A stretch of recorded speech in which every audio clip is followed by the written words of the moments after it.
আসন্ন দ্বাদশ জাতীয় নির্বাচনে শেখ হাসিনার নেতৃত্বে আওয়ামী লীগের বিজয়ের মধ্য দিয়ে যুক্তরাষ্ট্রের প্রেসিডেন্ট জো বাইডেনের পররাষ্ট্রনীতি বাংলাদেশে পরাজিত হতে যাচ্ছে বলে এক নিবন্ধে উল্লেখ করেছে ওয়াল স্ট্রিট জার্নাল। বিশ্বের অন্যতম প্রভাবশালী যুক্তরাষ্ট্র ভিত্তিক এই সংবাদ মাধ্যমটি নিবন্ধের শিরোনাম দিয়েছে বাইডেনের গণতন্ত্র প্রমোশনের সীমাবদ্ধতা তুলে ধরল বাংলাদেশ। अस्सलाम वालेकुम व्यूअर्स, मैं हूं एहसान खान और आप देख रहे हैं हमारा यूट्यूब चैनल एहसान रिएक्शन विद एहसान। मैं उम्मीद करता हूं आप जहां भी होंगे एंजॉय करते होंगे, मज़े में होंगे और फिट फाट होंगे। व्यूअर्स, बहुत बड़ी न्यूज़ है। आपको बताएं कि अमेरिका का एक बहुत बड़ा न्यूज़ पेपर है और बहुत ही फेमस ये मीडिया पोर्टल है, न्यूज़ मीडिया आउटलेट है। इसके बारे में आप देखें कि वॉल स्ट्रीट जर्नल लिख रहा है, कॉलम लिखा है, उसने एक इंसल्ट की है जो बाइडन की, और जो बाइडन को ट्रोल कर रही हैं कि भाई आप नाकाम हो गए हैं बांग्लादेश में अपना रजीम चेंज करने के लिए जो जोर लगाया है, आप कामयाब हो सकते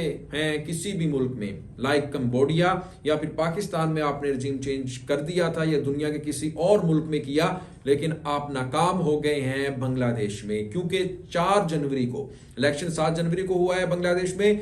4 जनवरी को एक कॉलम लिखा था वॉल स्ट्रीट जर्नल ने अपने ही न्यूज़पेपर में। उसमें उन्होंने कहा था कि जो बाइडन सरकार नाकाम हो जाएगी और ये रजीम चेंज नहीं कर सकेगी। जो 7 तारीख को इलेक्शन है उसमें ये अपनी पसंद का कोई भी वज़ीर आज़म नहीं ला सकेगा अमेरिका, जो बाइडन। क्योंकि अमेरिका, आपको याद होगा कि 7-8 महीने पहले से ही प्रेशर बढ़ाना शुरू कर दिया था prime minister of Bangladesh Sheikh Hasina के ऊपर, और उनको कभी कहते थे कि हमें सैंट मार्टिन के ऊपर एक टापू पे अपना नेवल बेस चाहिए, कभी कहते थे कि आप जनाब ह्यूमन राइट्स की खिलाफ वर्जी कर रहे हैं, हम आपके ऊपर सैंक्शंस देंगे। असल में मसला यही था कि वो चाहते थे कि अपोजिशन को में से किसी एक को एक पपट किस्म का एक वज़ीर आज़म बनाया जाए जो हमारी बात मानकर चले, जो हम कहें वो करे। ऐसा नहीं हुआ।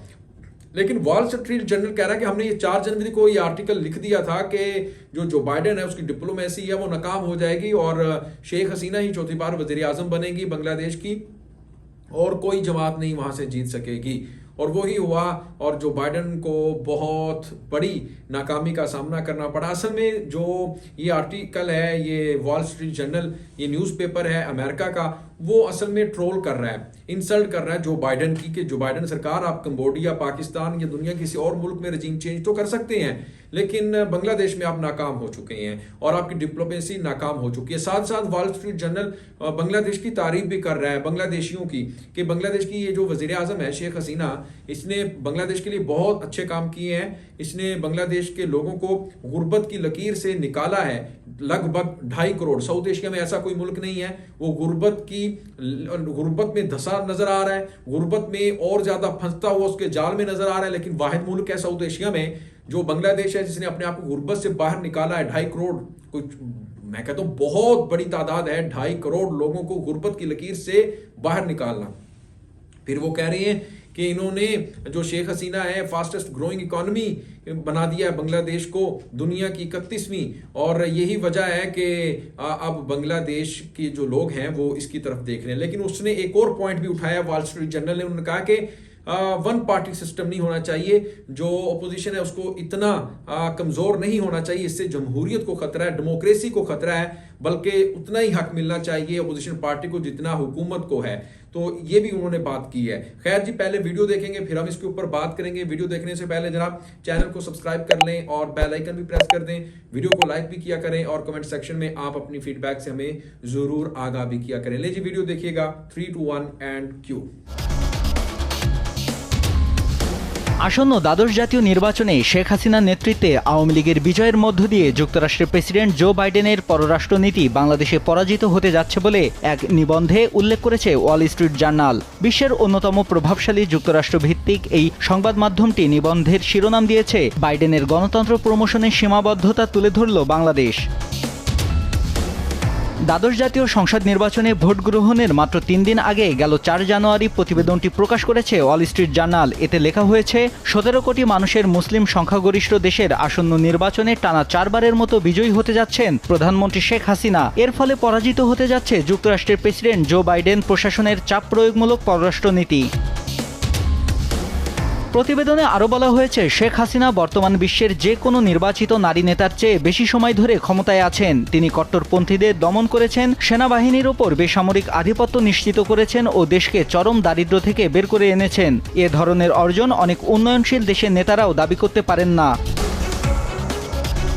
ডোনাল্ড ট্রাম্পের প্রশাসনের সঙ্গে ফারাক দেখাতে বাইডেন প্রশাসন শেখ হাসিনা সরকারকে মানবাধিকার লঙ্ঘন ও গণগ্রেপ্তার করে বিরোধী দলগুলোকে ভয় দেখানোর জন্য শাস্তি দেওয়ার চেষ্টা করেছে। তবে তা ইতিমধ্যে শেখ হাসিনা সরকার ভুল প্রমাণ করেছে।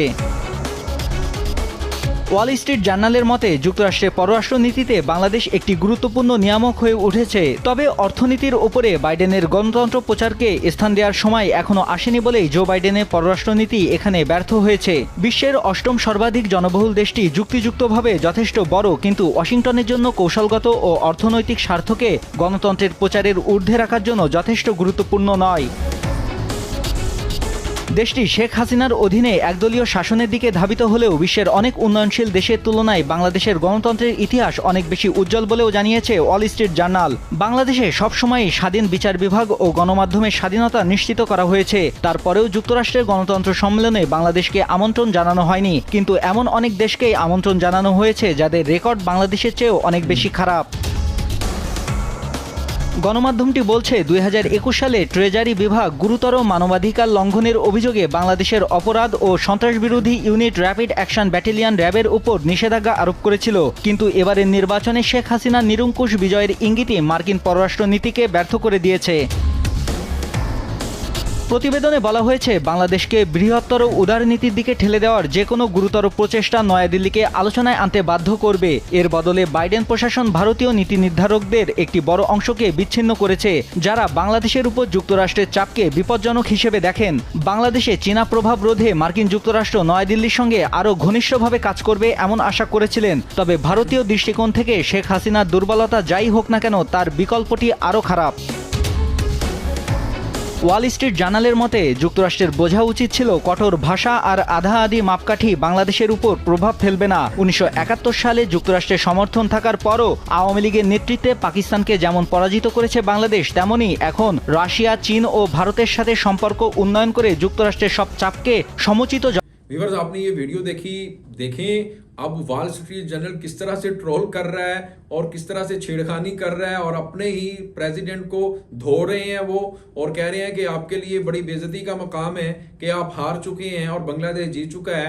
आपने बड़ा जोर लगाया था, लेकिन शेख हसीना ने स्ट्रिक्टली उसके ऊपर बड़ा रिएक्ट किया और आप मुकाबले में आई।